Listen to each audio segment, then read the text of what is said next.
Hello everyone! My movie came in, so today at last we can talk about The Valley of Gwangi. Released in 1969, The Valley of Gwangi is a dinosaur adventure set south of the border at the turn of the century, where a paleontologist and members of a Wild West reenactment troupe make their way to a forbidden valley where prehistoric creatures roam. In short, it's cowboys versus dinosaurs, and when somebody recommended this movie a few months ago, that was all they had to say to spark my interest. Nominally, The Valley of Gwangi was directed by Jim O'Connelly, who apparently didn't like working on this project and lost all interest in it partway through. But that doesn't really matter because most people just refer to it as a Ray Harryhausen film. Harryhausen was a producer on the film, but much more importantly, he was the visual effects creator, using his stop-motion animation genius to bring the creatures to life. People have been asking me to talk about Harryhausen movies for years. Just last week, I had 2 or 3 requests. I meant to do one sooner than this. I don't know what happened. It got away from me. I will say, first of all, I have already seen most of his big movies, minus the Sinbad trilogy, and also, this is not the first time I have covered one of his films. I believe I also talked about him in my King Kong review, as one does, even though he did not work on that movie. But this is the first solo review of a Harryhausen feature I have done. While William Bast is credited as the screenwriter, it was Willis O'Brien, Harryhausen's stop-motion mentor, who came up with the story in the 40s, adopting plotlines from The Lost World and King Kong, 2 of the biggest films he did effects for. It originally had the alluring title Valley of the Mists, and O'Brien tried hard to get it off the ground, but the studio at that time felt that audience interest in dinosaur movies was dead, so they turned it down. We can't complain too much, because instead of making this, he made Mighty Joe Young with Harryhausen. Following O'Brien's death in '62, Harryhausen wanted to make the movie happen, so he and his longtime production partner Charles Schneer went about buying the script and finding a studio to get on board. Warner Brothers went for it, and The Valley of Gwangi came into existence. If you only have a little bit of time to watch this video and you want my review in a nutshell, I think the first third is only so-so, but it picks up steam in the middle once the adventure begins, and then it goes gangbusters straight through to the end. It's a Technicolor film, and they made the most of it with vibrant main titles, costumes that pop, and dribbles of bright red blood. The music was written by composer Jerome Ross.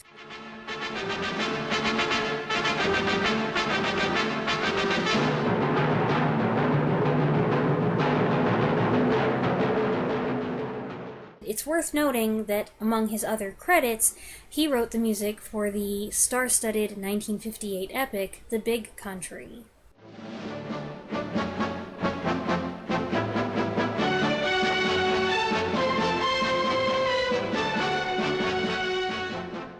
The Valley of Gwangi stars James Franciscus as a stuntman formerly with the Wild West show, who has come back looking to make a deal with his ex-girlfriend, who's basically in charge. His leading lady is played by Gila Golan, an Israeli model-turned-actress the studio wanted in the film. Unfortunately, her accent was considered too thick, so her dialogue was later dubbed. Hers is an interesting life story, by the way. I won't go into the details here, but it's worth looking up. The romantic element is humorously hot and cold, and I guess it's pretty cliché, but then again, it's not like this movie was going big on character depth and relationship development. I did notice that their kisses are always cut a little short, as if the editor figured the target audience of younger boys wouldn't be so into that. Also co-starring is classic sci-fi fan favorite Richard Carlson. If you ever wondered how Carlson looked 15 years after Creature from the Black Lagoon, here's your answer. He looks pretty much the same. And Professor Bromley, the paleontologist searching for evidence to prove his pet theory, is played by Lawrence Naismith, an English actor who showed up in all kinds of movies and shows throughout the 50s, 60s, and 70s. Based on other roles I've seen him in, I wasn't terribly surprised when his professor turns out to be kind of a wily opportunist. And there's a touch of John Hammond about him, mainly in his stubbornness and lack of concern until a threat is staring him in the face. These characters aren't exactly endearing. They're all a little greedy, looking at everything with dollar signs in their eyes. Even the little kid's a hustler, but he was cute and wise beyond his years, so I give him a pass. That's Curtis Arden in his first and only film. The one other thing he was in was a short-lived TV show in 1972. And props to them for letting their romantic rival be a decent guy who acts heroically on no less than 3 occasions. The film's got good animation, of course. That goes without saying. Harryhausen seldom disappoints. Our first stop-motion element is a stunt where a horse and its rider dive into a giant tub of water. They couldn't really let them do that, so they swap them out for models at the pivotal moment. If you freeze frame it, it doesn't look so good, but in the film, it's just a quick shot. Then we meet El Diablo, the tiny horse. It comes trotting out at the sound of a music box, which definitely reminded me of Mighty Joe Young. I thought the imagery here also seemed to echo the introduction of the creature in 20 Million Miles to Earth. Everything involving the tiny horse is cute and whimsical. Even when it isn't trying to be, it can't help it because it's a tiny horse. But if you find the effects here a little underwhelming, don't worry, this is just the appetizer. Things really pick up when the horse is stolen. The Wild West folks think Franciscus has double-crossed them, so everybody heads for the hills on his heels, eventually stumbling on the entrance to the rumored valley, which is a vast area filled with unique rock formations that turns out to be the secret home of prehistoric beasts, including this guy. I'll take this moment to throw in that there's a low-key, supernatural element in this movie. One of the locals is a superstitious blind woman who claims the community will be cursed until the tiny horse is returned to the Forbidden Valley. Also, they call the big dinosaur Gwangi, or the Evil One, and it figures that they would interpret it as something devilish. It's important to remember that in this period, the discovery of dinosaurs was still a relatively new thing. Decades had passed since the first fossil was found, but the Tyrannosaurus rex, for example, was only uncovered in the year 1900. These people probably wouldn't be familiar with the concept yet. Plus, paleontology was a study mainly pursued by European academics like the professor, so most likely both the cowboys and the indigenous people would be out of the loop. And taking all of that into consideration, I can easily imagine that seeing a huge carnivorous creature like this would be mind-blowing and absolutely terrifying. It would also be mind-blowing and terrifying in 2023, but I think if a Tyrannosaurus rex broke through my wall or a velociraptor showed up in my basement like I always was afraid would happen, I think even on a subconscious level, I would recognize it and think, that's a dinosaur. Whereas these people, chances are, they have no idea what they're even looking at.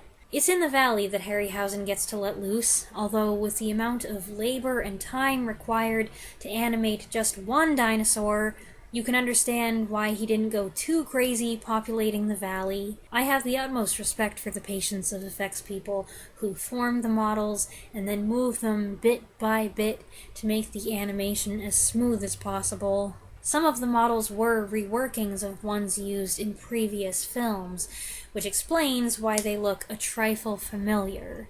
And because of that, it is kind of unfortunate that I just watched 1 Million BC a couple months ago. The Pteranodon attack scene here bears a striking resemblance to the one in that movie, both in the design of the pterodactyl and in the animation of its movements. And I had deja vu a couple other times as well. But finally, we get what we came for, cowboys versus dinosaurs. And I think I pretty much got what I wanted. These guys don't have modern weapons at their disposal, so they deal with a dinosaur like they would a raging bull or a wild horse, with lassos, sticks, torches, and rifles. They handle the situation the way you expect members of a Buffalo Bill-style Wild West show would. And the fact that they're not just real cowboys, but rather entertainers and stuntmen, adds another twist. One guy suddenly realizes he forgot to reload his gun with real bullets, so he's just been shooting with blanks from the show. It was the second half of the movie that really sold me. Like I said, it started out okay, and then it began improving, and then it just kept getting better, and the last part was great. I just have to talk about it, so I warn you, the next section of the video will spoil the film a bit, so if you plan to watch the movie and you don't want to know what happens, skip this part. The weakest stop-motion moment occurs when Gwangi gets knocked out by falling rocks. He just topples over like a toy abandoned in the dirt. I learned afterward that Harryhausen was disappointed with how this part turned out, and yeah, I would be too. But all the other good stuff that happens after that helps wipe it from your memory.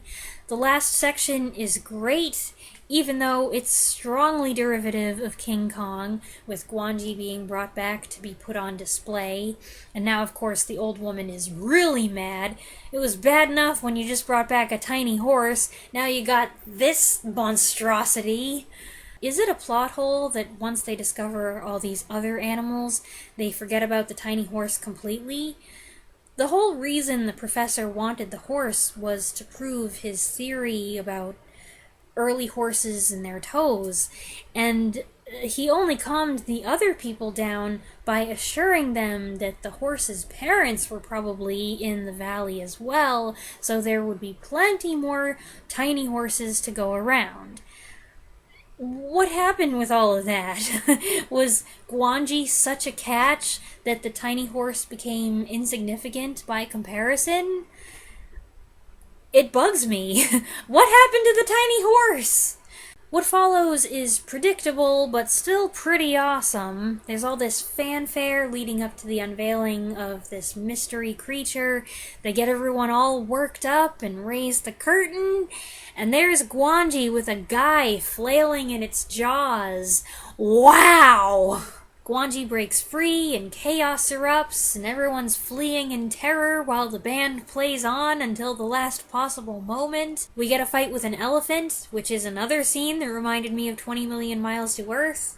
Everyone rushes to the cathedral while the cowboys do their best to stall the dinosaur, which works, but only for so long. And then the dinosaur is inside the cathedral. I thought this was brilliant. It's a unique set for a dinosaur movie finale, and there are all kinds of things that the characters can utilize and interact with, and then the resolution comes about by accident. Franciscus falls on the keyboard, and the pipe organ lets out this huge blast, and Gwangi is so bewildered by the noise that Franciscus is able to deliver a hit. And then things come to a fiery and symbolic end with the so-called evil one engulfed in flames in a church.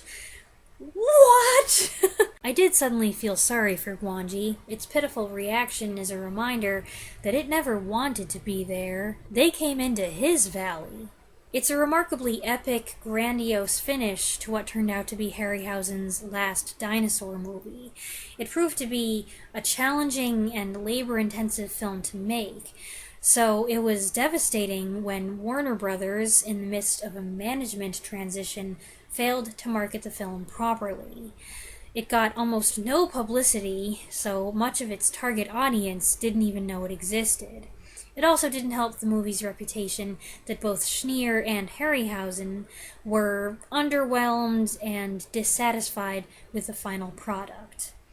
But over time, the film has gained more recognition and even picked up a following among monster movie lovers, Harryhausen enthusiasts, and Jurassic Park fans.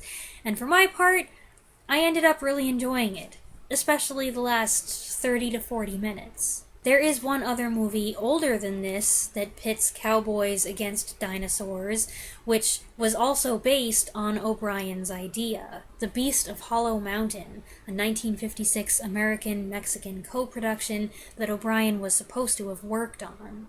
I do get a kick out of the idea of monster movies that cross genres or have scenarios where a monster is dropped into a unique historical era. I talked about this back when I reviewed Cowboys and Aliens a couple years ago. I thought that turned out surprisingly fun and not nearly as stupid as I had expected.